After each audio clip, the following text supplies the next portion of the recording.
BPKP dengan acara tunggal adalah penyerahan hasil perhitungan kerugian negara untuk perkara timah.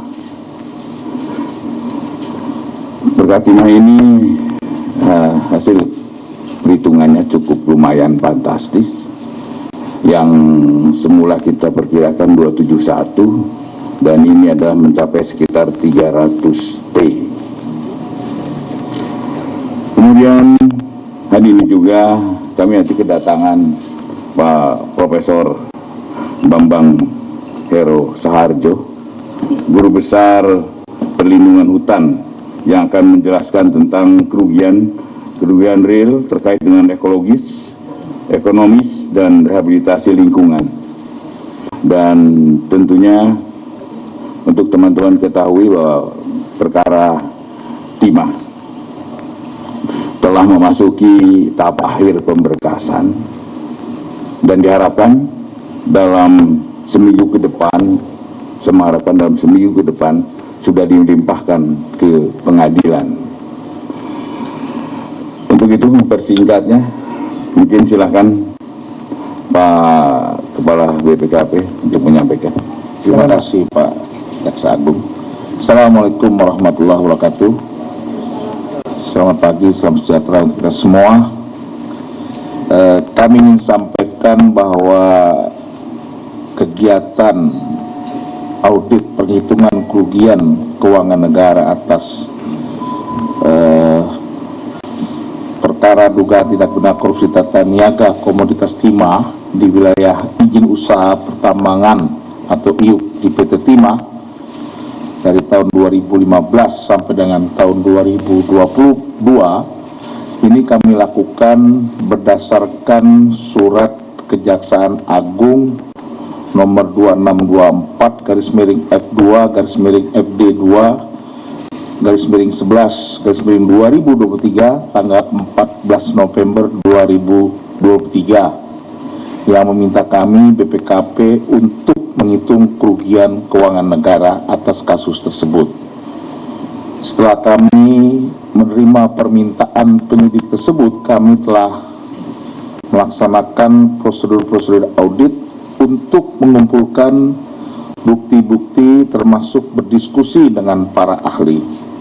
Dan pada hari ini kami menyerahkan laporan audit penghitungan kerugian keuangan negara sebagai tindak lanjut atas permintaan penyidik untuk melakukan audit perhitungan kerugian negara perkara dugaan tindak pidana korupsi tata niaga komoditas timah di wilayah izin usaha pertambangan atau IUP PT Timah Tbk tahun 2015 sampai dengan tahun 2022.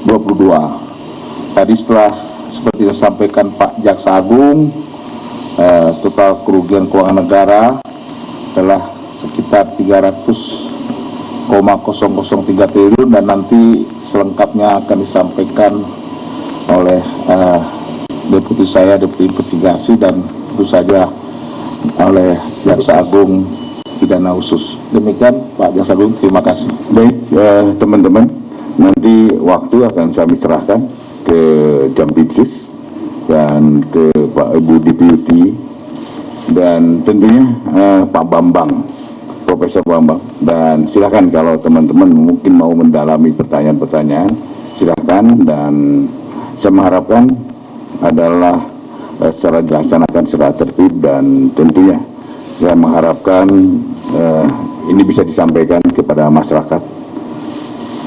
Demikian teman-teman, dan pada Pak Jampitsus, Pak Jampitsus dan Pak Ibu Deputi untuk formalitasnya. Pak Prof Bambang, ini Pak Prof Bambang gimana ini kurang ini pakai ini Pak. Pakai ini Pak. Kalau biasanya guru itu bisa berdiri Pak. Pak, untuk sebelum Bapak meninggalkan tempat, nanti Pak Jampitsus sama Bu Deputi untuk menyerahkan secara simbolis. Silakan Pak di depan Pak, biar sama media Pak.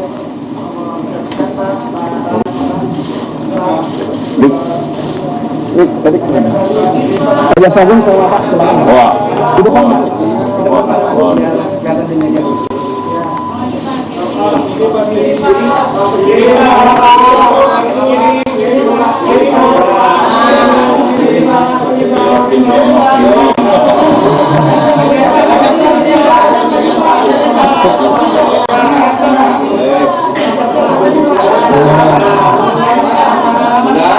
Sudah semuanya? Sudah?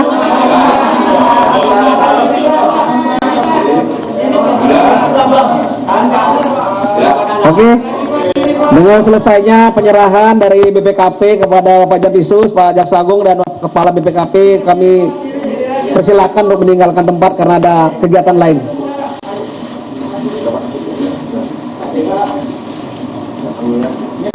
Ayo, ayo.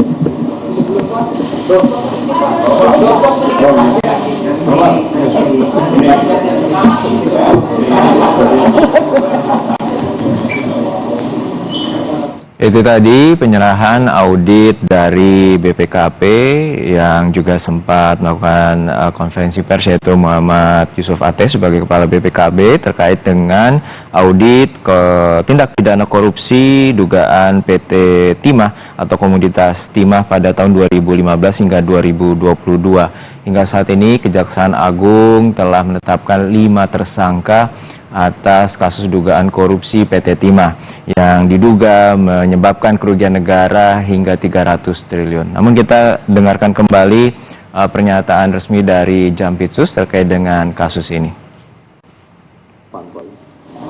Assalamualaikum warahmatullahi wabarakatuh. Selamat siang teman-teman media. Salam sehat, Om Swastiastu, Nama Budaya, salam kebajikan. Yang saya hormati Bu Sari selaku Deputi Investigasi, Prof. Bambang sebagai ahli yang sejak awal ikut dengan tim penyidik untuk melakukan penanganan dugaan tindak pidana korupsi dalam tata niaga komoditas timah di wilayah izin usaha pertambangan IUP PT Timah. Jadi rekan-rekan semua, alhamdulillah hari ini sudah selesai perhitungan kerugian negara di perkara tindak pidana korupsi komoditas timah di Bangka Belitung. Ini nanti akan detail dijelaskan oleh Bu Sari, tapi kami dapat menyampaikan pembukaannya bahwa angka yang tadi disebut sebesar 300, sekian triliun ini masuk dalam kualifikasi kerugian negara. Jaksa akan maju ke persidangan, dalam dakwaannya tidak memasukkan kualifikasi perekonomian negara. Jadi sekali lagi nih ya, ini penting. Jaksa tidak akan memasukkan jumlah atau nilai yang masuk dalam kategori kerugian perekonomian negara. 300, sekian triliun akan didakwa sebagai kerugian negara. Mengapa begitu? Nanti silahkan hari ini kita buka selebar-lebarnya kepada teman-teman media, karena saatnya sudah tepat. Kemarin kan banyak itu yang berpendapat tentang 271, yang intinya perdebatan apakah ini real loss atau potensial loss. Diperdebatkan, saya dengar itu. Saya baca juga di medsos. Wah, ini masih potensi. Ini belum real. Nah, ini silakan teman-teman tanya, ahlinya ada, Ibu Deputi ada, saya ada. Sehingga kita bisa mengklirkan apa yang menjadi alat bukti dan jaksa yakin bahwa ini adalah kerugian real yang harus nanti jaksa tuntut sebagai kerugian negara. Nah, itu yang menjadi penting. Jadi kita beri kesempatan dulu sebelum teman-teman wartawan nanti bertanya kepada Ibu Deputi dan Prof. Bambang untuk dapat sedikit menjelaskan sebagai pembukaan. Kami persilahkan Bu Deputi. Baik, terima kasih Pak Campitsus, rekan-rekan media. Jadi menindaklanjuti apa yang tadi disampaikan Pak Kepala BPKP, setelah kami menerima permintaan perhitungan kerugian keuangan negara dari penyidik, dari Kejaksaan Agung, kami melakukan prosedur-prosedur audit sebagaimana standar audit yang mengatur profesi kami. Kemudian termasuk di dalamnya adalah berdiskusi dengan para ahli, ada 6 ahli, salah satunya beliau Prof. Bambang Heru. Kemudian kami mengumpulkan dan mengevaluasi bukti-bukti yang kemudian sampai pada kesimpulan adanya kerugian keuangan negara sebesar 300,003 triliun. Angka detail sampai ke digit itunya adalah nanti kami akan jelaskan di persidangan tentu saja ya. Berupa apa saja? Yang pertama adalah kemahalan harga sewa smelter oleh PT Timah sebesar 2,285 triliun. Yang kedua adalah pembayaran biji timah ilegal oleh PT Timah kepada mitra tambang PT Timah sebesar 26,649 triliun. Kemudian yang ketiga adalah kerugian keuangan negara karena kerusakan lingkungan yang dihitung oleh Prof. Bambang ini sebesar 271,069 triliun. Nanti angka detailnya Prof. Bambang. Mengapa ini masuk dalam kerugian keuangan negara? Karena memang di dalam konteks neraca sumber daya alam dan lingkungan, kerusakan yang ditimbulkan oleh tambang ilegal merupakan residu yang menurunkan nilai aset lingkungan secara keseluruhan. Penjelasan secara ringkasnya seperti itu. Tentu saja detailnya nanti akan kami sampaikan di dalam proses persidangan, berkolaborasi dengan para ahli yang tadi sudah saya sebutkan, ada sekitar 6 ahli, salah satunya Profesor Bambang ini. Secara singkat, 3 kelompok kerugian seperti yang saya jelaskan, dan untuk 271,069 karena ada keahlian khusus untuk menghitungnya seperti apa, di mana itu adalah di luar kompetensi auditor, maka Prof. Bambang lah yang menghitung, karena kami adalah auditor dalam konteks keuangan negara. Tetapi untuk detail teknisnya bagaimana menghitung dampak kerusakan lingkungannya, maka monggo Pak Prof. Bambang melanjutkan. Silakan. Prof, silakan Prof. Di sini juga bisa, di sana juga bisa. Baik, terima kasih Pak Campitsus dan Bu Deputi. Bapak Ibu yang saya hormati, Assalamualaikum warahmatullahi wabarakatuh. Selamat siang.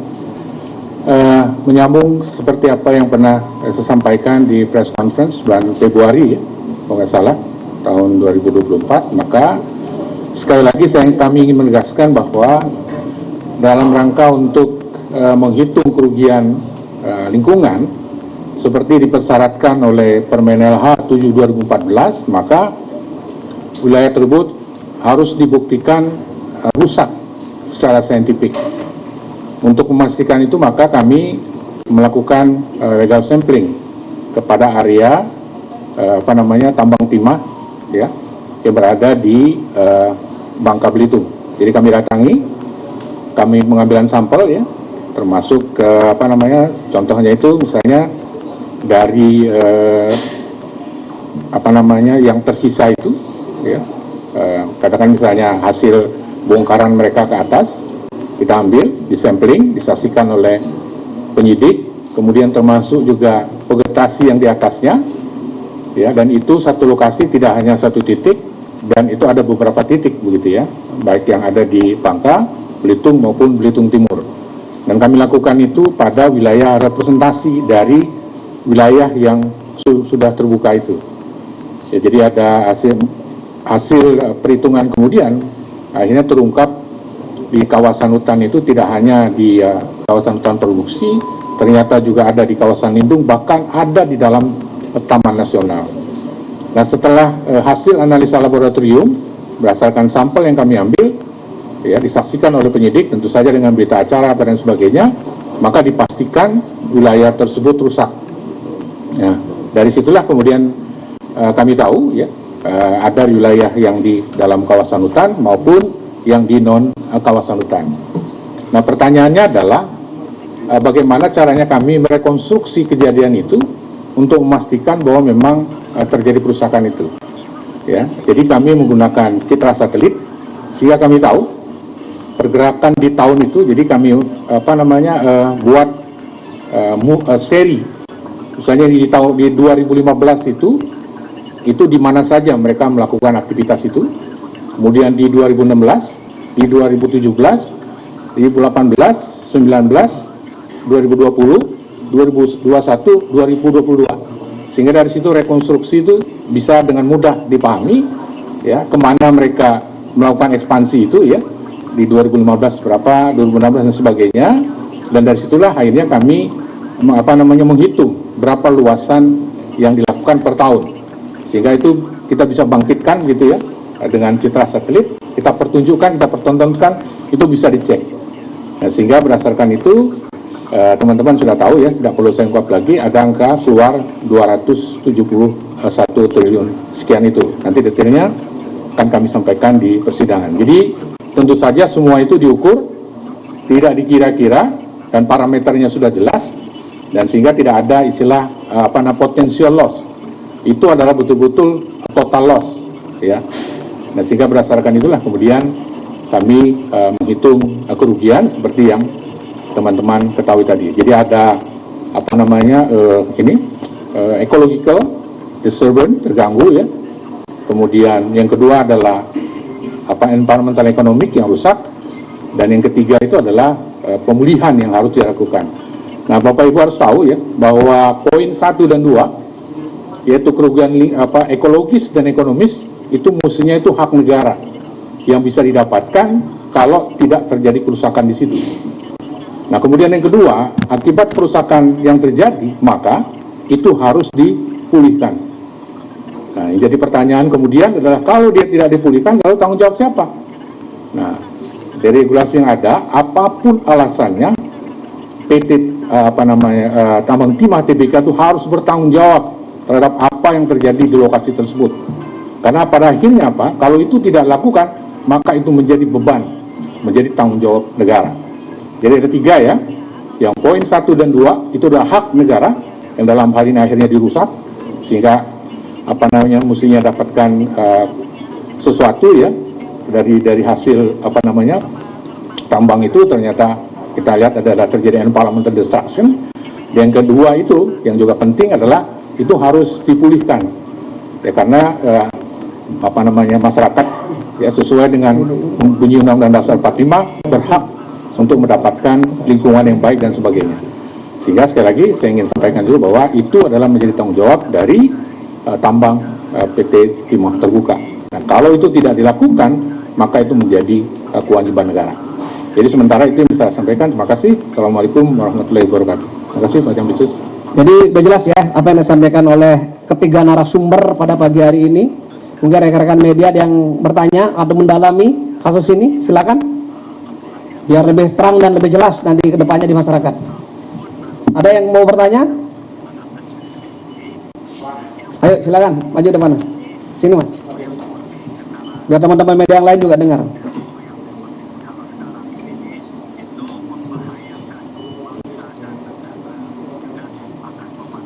Ya Pak, saya Reza dari Kompas TV. Ini kan kemarin Gubernur Bangka Belitung ya, Gubernur Erzaldi itu kemarin diperiksa. Sejauh mana Pak keterlibatan dari Erzaldi itu? Karena kan nggak mungkin kalau Pak Erzaldi itu nggak mengetahui dalam RAKB, karena kepala dinasnya saya sudah menjadi tersangka. Kenapa Pak Erzaldi sendiri belum sampai saat ini? Itu aja Pak. Ini yang jawab di Pak Jambisus nih. Harusnya yang ditanyakan seputaran tentang 271 dan berkembang menjadi 300 triliun. Tapi tidak apa-apa, bisa dijawab sama beliau. Silakan Pak Jambisus. Terima kasih ya. Sebenarnya kami berharap nanti pertanyaan banyak mengenai kualifikasi kerugian negara yang selama ini diperdebatkan di 271 agar clear. Banyak pertanyaan kepada kami tidak kita jawab karena belum tepat waktu dan proses ini masih berjalan. Kalau sekarang sudah ada hasil dari teman-teman auditor dari BPKP, sehingga kita siap untuk menyampaikan ke publik dan mempertanggungjawabkan nanti terbuka di persidangan mengenai 271 tadi adalah kerugian real yang banyak masyarakat berpendapat bahwa itu masih potensial. Nanti silakan teman-teman, saya berharap itu dapat digali karena bahwa ada BPKP dan ahli. Nah, pertanyaan tadi adalah mengenai pemeriksaan El Sardi, mantan gubernur. Pemeriksaan itu dilakukan oleh penyidik, ya, statusnya sebagai saksi. Beliau dimintai keterangan oleh penyidik untuk kepentingan karena beliau dianggap sebagai tokoh masyarakat dan beliau pegang kendali pemerintahan. Yang juga menjadi tanggung jawab gubernur adalah kesejahteraan masyarakatnya. Maka kita ingin tahu sampai sejauh mana, ya, tata niaga timah ini yang dikelola oleh PT Timah dan pihak swasta lainnya terhadap, ya, perekonomian masyarakat setempat, pemasukan bagi pemerintah provinsi, dan apakah ada korelasi dari semua alat bukti yang kita miliki. Salah satu adalah kualifikasi kerugian lingkungan yang terjadi di wilayah Bangka Belitung yang saat itu beliau menjabat gubernur. Jadi sekali lagi yang kita minta keterangan dari Pak Ezadi ini, apa manfaat yang diterima oleh masyarakat Bangka Belitung dan pemerintah provinsi dari hasil bisnis timah ini. Kemudian bagaimana ke depan dengan fakta yang kita temukan ada kerusakan ekosistem dan kewajiban-kewajiban lain yang sudah dijelaskan tadi oleh Prof. Bambang bagi pemerintah daerah. Jadi itu kepentingan pemeriksaan dengan status beliau sebagai saksi. Ya. Oke. Jadi secara cukup. Ya, saya kira itu cukup ya penjelasan dari Pak Jampitsus. Ada lagi? Monggo. Halo, cek. Izin Pak Jampitsus, saya Irfan dari IDN Times. Mau bertanya Pak, dari kerugian negara 300T ini, apakah penyidik sudah menghitung berapa keuntungan yang diperoleh dari 23 tersangka, dan kemudian siapa yang paling banyak mengambil untung dari kasus ini? Kemudian yang terakhir Pak, sejauh ini dari 23 tersangka yang sudah dilapis TPPU itu ada berapa dan siapa saja? Terima kasih. Ya. Silakan Pak. Jadi kewajiban kejaksaan dengan programnya yang bersamaan dengan Kementerian BUMN, bersih-bersih BUMN, itu kita implementasikan dengan mendahulukan proses pidana.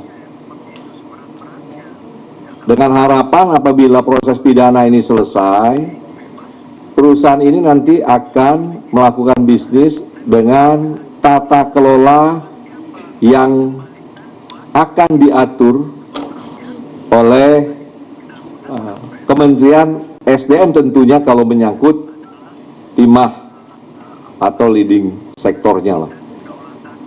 Jadi proses pidana ini kita lakukan ya, dengan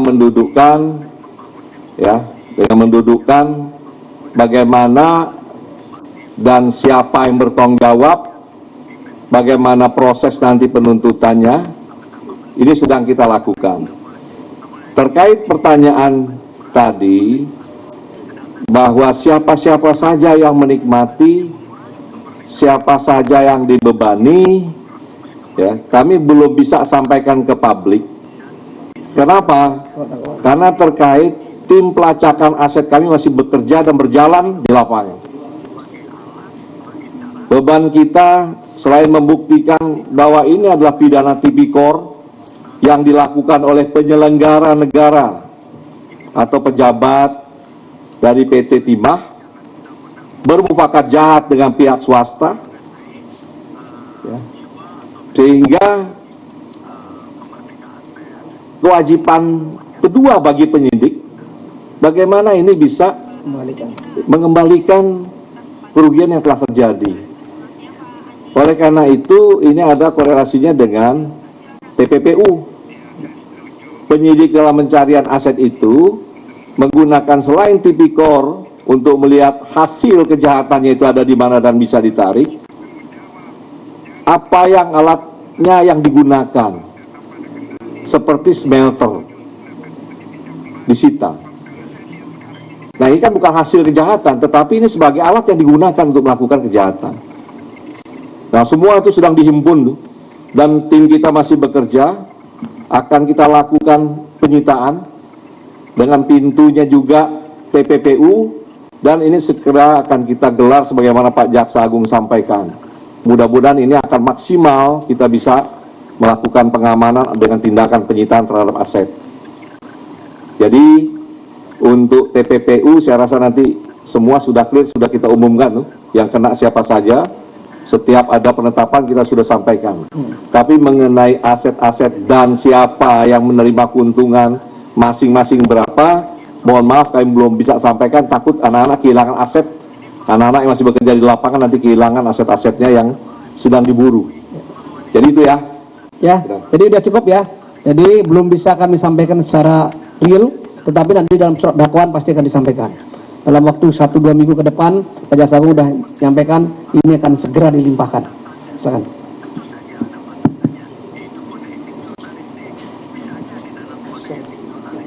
Bapak izin Pak, Wahyu dari Kata Data Pak.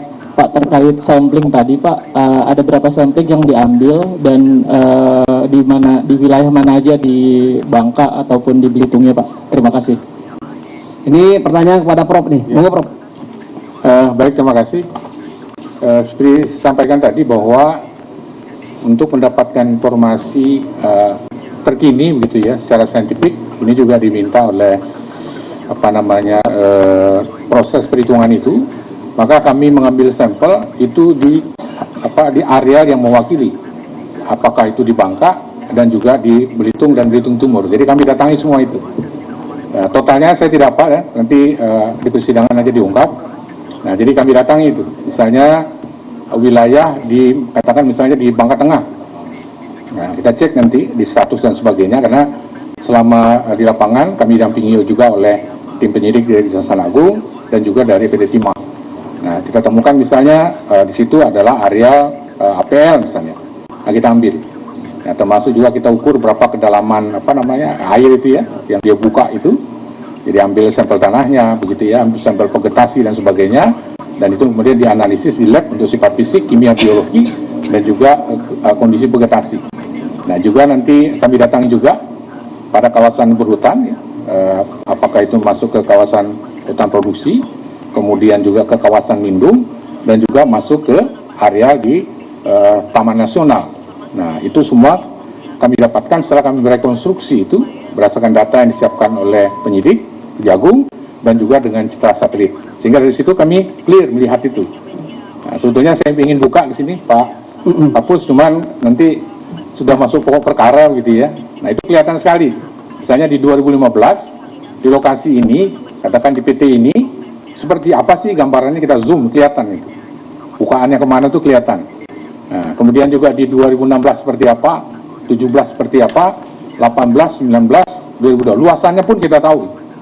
Nah, seperti itu. Jadi verifikasi itu adalah bagian dari upaya untuk rechecking antara data yang kami dapatkan dari citra satelit dengan kondisi terkini yang terjadi di lapangan. Nah, dari situ juga kami tahu bagaimana pergerakan itu. Misalnya ada perusahaan ya, yang katakanlah kecil iupnya itu, tapi dia merangkak itu membesar ke bawah di luar punya dia. Nah, sehingga itu yang dalam penjelasan kemarin kami sampaikan ada yang non iup dan sebagainya. Jadi kami sampai pada kita rekonstruksi seluruh itu kita bisa kita bangunkan. Nah, kalau teman-teman lihat itu pasti tersenyum, kok bisa ya?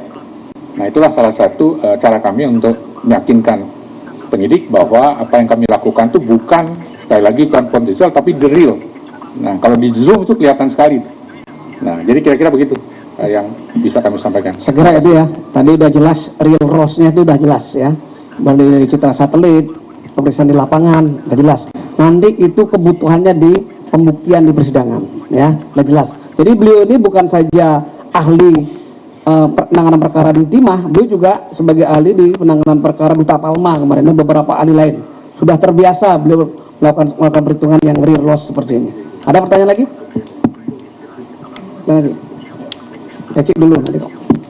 Saya Asri dari Kompas TV, Pak, izin bertanya terkait dengan kasus timah ini, apakah betul ada keterlibatan dari Purnawirawan Polri terhadap kasus timah ini? Boleh dikonfirmasi, Pak? Wah, ini pertanyaannya ini menjurus nih, Pak. Ya. Monggo, Pak. Jadi yakinlah bahwa penyidik kejaksaan ini profesional, bertindak dalam koridor ketentuan, dan ini secara khusus memang saya minta ke Ibu Deputi itu, ke teman-teman auditor untuk percepatan hasil perhitungan kerugian negara dengan maksud agar cepat bisa kita limpah. Nah, kalau ini sudah digelar di pengadilan, teman-teman bisa lihat itu dari alat bukti yang dibuka, dari saksi yang bicara. Ya. Apabila ada keterlibatan, ada alat bukti di situ, itu penuntut umum kami membuat nota pendapat itu untuk usulan sebagai tersangka dari hasil persidangan. Ini saya lihat banyak di medsos beredar, si A, si B, ya, ini terlibat. Tetapi ukuran kita tentunya adalah alat bukti yang kita peroleh ini apa. Kita juga dibantu dari PPATK. TPPU kita pelajari betul siapa yang terima dari hasil kejahatan ini. Semua betul-betul dengan cermat kita lakukan. Bahkan dari awal kita sudah sampaikan juga ke pihak-pihak terperiksa bahwa ini kita lakukan secara profesional, dan tolong jaga penyidik kami agar tidak terpengaruh dengan hal-hal yang tidak diinginkan. Nah, ini akan kita segera gelar. Nanti silahkan teman-teman media mengikuti, dan kami senang sekali ketika satu proses penanganan perkara di kejaksaan ini diikuti dengan cermat oleh teman-teman media sebagai koreksi atau sebagai masukan kepada kami tentunya. Ya. Jadi kami tidak mau berpolemik, yang jelas sudah kita umumkan ada berapa tersangka? 23. 23 yang kami yakini bahwa inilah pelaku dan inilah yang menikmati, inilah yang menyebabkan kerugian, akan segera kita sidangkan. Kalau pertanyaannya kembali apakah stop di sini, teman-teman media kan sudah melihat proses yang kita lakukan di perkara-perkara besar kan terus berjalan sepanjang alat bukti tersebut ya memiliki kekuatan untuk penetapan tersangka lain. Oke? Ya. Nah ya, saya kira itu ya. Biasanya prosesnya terus berjalan. Penetapan tersangka tidaknya dalam proses penyidikan, bahkan dalam proses persidangan pun tidak menutup kemungkinan juga akan terbuka semua. Bahkan dalam putusan akhir dan sudah mempunyai kekuatan hukum tetap berjalan. Jadi dikawal kita semua. Ayo, silakan. Selamat siang Pak, izin perkenalkan saya Malik dari Indoposko ID. Yang menjadi pertanyaan gini Pak, total kerugian kan dari 271 sampai ke 300 ya Pak ya. Apa saja indikator utama yang digunakan dalam menilai kerugian negara dalam kasus korupsi timah, dan bagaimana validitas indikator tersebut dijamin sehingga jaksa itu sangat yakin Pak. Terus yang keduanya, bagaimana perbandingan kasus korupsi timah di Bangka dengan kasus serupa di daerah lain dalam hal penanganan kualifikasi kerugian negara? Yang ketiganya, apakah ada pihak-pihak lain yang diduga terlibat? Karena kan selama ini hanya pihak-pihak swasta dan lain-lain gitu Pak. Yang terakhir, total aset timah yang disita Pak. Terima kasih Pak, selamat siang. Kalau pihak lain sudah 23 Mas ya, mau tambah lagi ya? Silakan Pak Jampisus. Wah, ini pertanyaan borongan tuh, siapa yang WA itu? Oh ya. Jadi yang pertama tadi mengenai bagaimana jaksa kok percaya ini kerugian real ya, kerugian nyata bukan potensi. Ini kan hasil diskusi lama dengan teman-teman auditor yang awalnya didukung dari perhitungan kerugian dari ahli. Tadi sudah disampaikan oleh Ibu Deputi bahwa kerugian atas perbuatan kerjasama PT Timah ini dengan smelter itu ada 2,285. Perbuatannya apa? Nah ini kan PT Timah ke smelter swasta menyampaikan untuk pengolahan ke smelter swasta, kemudian ada kerjasama atas pengolahan tersebut. Nah ini timbul kerugian dihitung dari sisi kerjasama tersebut. Kemudian yang kedua, ada kerugian atas pembayaran biji timah kepada PT Mitra. Nah ini kan ada yang punya IU PT Timah, dibawa ke swasta, PT Timah beli lagi. Nah ini kita akan dakwakan nanti ke pejabat-pejabat PT Timah yang sudah tersangka.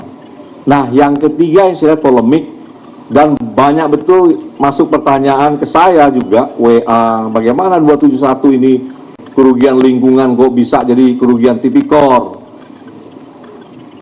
Yang saya tanya dengan penyidik pertama adalah, apakah kerugian lingkungan hidup ini yang dihitung oleh ahli ini menjadi kewajiban untuk dibayar? Nah ini kewajiban. Nah tentunya penyidik kan menjawab bukan asal ini kewajiban, tetapi dengan ketentuan-ketentuan di undang-undang. Contohnya undang-undang Minerba ya. Minerba. Nah dengan dasar-dasar itu kita yakini, oh ini kewajiban yang tidak bisa dihindari oleh negara. Pertanyaan yang kedua, siapa yang akan bayar? Yang bertanggung jawab untuk menutupi kerugian yang sudah dihitung ini. Kan tadi ada kerugian ekonomi, kerugian ekologis, kemudian kerugian rehabilitasi lingkungan. Apakah kita bisa menghindar tiga ini? Saya bilang nggak bisa. Ini harus tetap dipenuhi. Itu pertanyaan saya kepada penyidik, dan penyidik bisa menyampaikan semua dasar hukumnya bahwa kita tidak bisa menghindari ini. Nah yang saya tanya lagi, siapa yang harus bayar ini? Nah ini yang menjadi polemik, apakah ini masuk dalam kualifikasi undang-undang lingkungan atau tipikor? Ternyata ya, penyidik ketika melakukan ekspos di hadapan kami, itu kita lihat bahwa perbuatan ini dilakukan di dalam kawasan IUP PT Timah, sehingga kewajiban ini melekat ada di PT Timah. Pertanyaan ketiga, apakah kita ikhlas PT Timah ini akan membayar sebesar ini, sedangkan PT Timah yang kita ketahui juga tidak pernah untung ya? Rugi terus. Jadi siapa yang makan uang timah ini? Maka saya minta ke penyidik, ini harus dibebani kepada mereka yang menikmati timah hasil mufakat jahat tadi. Nah itu kira-kira bagaimana penyidik akhirnya meyakini, oh ini harus memang dipenuhi. Contoh perkara yang pernah kami lakukan banyak seperti itu. Satu contoh aja lah. Jadi ada pelakunya Dirut BUMN dengan menggunakan BUMN-nya mengajukan proposal pembiayaan. Ya. Nah, kemudian dibiayai oleh bank. Dibiayai oleh bank. Ini bank asing nih, BHS kalau saya. Bank asing di Singapura dibiayai. HSBC, HSBC membiayai. Ini sudah inkrah nih. Nah, ketika sudah dibiayai, ternyata si oknum direksi, ya, ada beberapa orang tersangka, saya lupa itu. Setelah dapat uang, dia gunakan untuk hal lain dari proposal yang dia sampaikan. Sehingga pihak pembiaya bisnis itu mengajukan gugatan arbitrase. BUMN kalah. Sehingga BUMN harus bayar. Nah, jaksa maju menyidik bahwa proses ini sebenarnya ada pidana. Karena kalau kita lihat dari pertimbangan di arbitrase, ya wajar pembiaya jelas menang. Karena yang diagunkan justru BUMN-nya, PT-nya. Nah, kejaksaan masuk membuktikan di rootnya bahwa ini yang diajukan kepentingan oknum, uangnya juga dikelola ya, dengan tidak benar sebagaimana ketentuan BUMN, ya, dan itu tidak, hakim sependapat bahwa itu tipikor. Barulah jaksa bisa melakukan perlawanan bahwa kewajibannya harus dibayar itu bukan melekat di BUMN yang dipakainya untuk agunan. Pertanyaannya adalah, negara belum bayar, tetapi hakim dalam putusannya melihat bahwa negara tidak bisa menghindar, harus bayar, tinggal tunggu waktu. Dan itu masuk dalam kualifikasi kerugian negara. Yang jelas negara belum mengeluarkan. Banyak perkara lain. Yang kita sidik juga sekarang Budi Said, Surabaya. Negara kalah, harus bayar berapa T itu? 1,3 triliun. PT Antam. Nah, apakah putusan tersebut harus diikuti, ya, terbebas dari tindak pidana? Nah, ini yang kita coba nanti kita limpahkan ke sidang. Karena jaksa yakin timbulnya kewajiban itu yang menjadi alas gugatan dan dimenangkan ada tipikornya. Karena ada keterlibatan mufakat jahat bersama dengan pegawai Antam. Nah, jadi saya minta teman-teman bisa menjelaskan kepada publik bahwa kenapa ini kerugian real. Satu, karena ini kewajiban yang tidak bisa dihindari dan putusan pengadilan sudah ada seperti perkara yang sama. Yang kedua, ini menjadi kewajiban PT Timah harus menutup ini karena di wilayah dia. Yang dimana di undang-undang itu ada berapa pasal tuh di sini, ya. Ini menjadi kewajiban pemegang tiupnya. Jadi yang ketiga, ada alat bukti mufakat jahat antara mereka sehingga kewajiban ini timbul ke PT Timah. Nah, kira-kira seperti itu cara berpikir sehingga kami yakin bahwa ini kerugian real, bukan potensi yang harus ditanggung oleh PT Timah secu negara. Ya, jelas ya? Oke, sangat jelas ya. Ada lagi? Ayo, Mbak, depan. Saya buka lagi 3 pertanyaan. Silakan. Ya Pak, saya Ursula dari Kompas TV. Saya ingin bertanya soal kemarin ada isu soal kuntit menguntit yang diduga berasal dari anggota Polri Densus 88. Kira-kira bisa dijelaskan soal kasus tersebut dan dikonfirmasi apakah betul dan saat ini penanganan untuk kasus tersebut seperti apa? Terima kasih. Ya, jadi kalau mengenai tadi apa tadi istilah kuntit menguntit atau intip mengintip, ya, ini sudah diambil alih oleh Jaksa Agung. Ya, karena ini juga sudah menjadi urusan kelembagaan, sehingga ini harus secara resmi disampaikan. Nanti setelah ini selesai, ya, silakan ditanya langsung kepada Kapus Penkum yang sudah mendapat arahan dari Jaksa Agung. Ya, jadi sementara kuntit-kuntit kita geser dulu ke belakang. Ya, kita jawab, termasuk juga tadi yang lapor-melapor. Nah, silakan tanya. Karena Jampitsus muncul di sini, ada Dirdik, ada Dirtut, untuk menjawab supaya publik tidak resah atau menimbulkan banyak tafsir. Silakan nanti ditanya semuanya. Nah, tadi juga ada pertanyaan tadi yang belum saya jawab dari Masnya. Ada tersangka lain tidak, Pak? Nah, itu sering masyarakat tanya. Ini saya baru dikasih tahu dengan Dir Penyidikan, ada penahanan terhadap hari ini pejabat yang saat itu menjabat dirjen di SDM. Saat ini diputuskan ya Untuk ditahan. kebijakan bisnisnya di PT Timah dan sudah sampai orangnya, sedang diperiksa. Nanti di preskom ya? Nanti tanya lagi karena itu sudah saya perintahkan Didik untuk lakukan penahanan agar masyarakat jelas bahwa kejaksaan akan bertindak secara profesional. Ada alat bukti, tetapkan, limpahkan ke pengadilan. Dan alhamdulillah selama ini kita belum ada yang bebas lah dengan kehati-hatian kita. Yang bebas kan baru kemarin pasal 21 karena ada beda pendapat. Ya. Oke. Ada lagi? Ada lagi, silakan Pak. Tentang perkara ya? Tentang perkara 271. Ya. Dan geser jadi 300. Ya. Ya, 300 sekarang. Ya, selamat siang Pak Febri. Saya Lani Pak dari Tempo. Soal perkara ini Pak, beberapa waktu yang lalu kan tim Bapak sudah memeriksa Pak Robert Bono ya Pak. Dia kan diduga terlibat karena dulunya dia adalah pemilik PT RBT walaupun dia membantai kepada kami begitu. Ya. Nah, apa hasil pemeriksaan terhadap dia dan bagaimana keterlibatan dia Pak?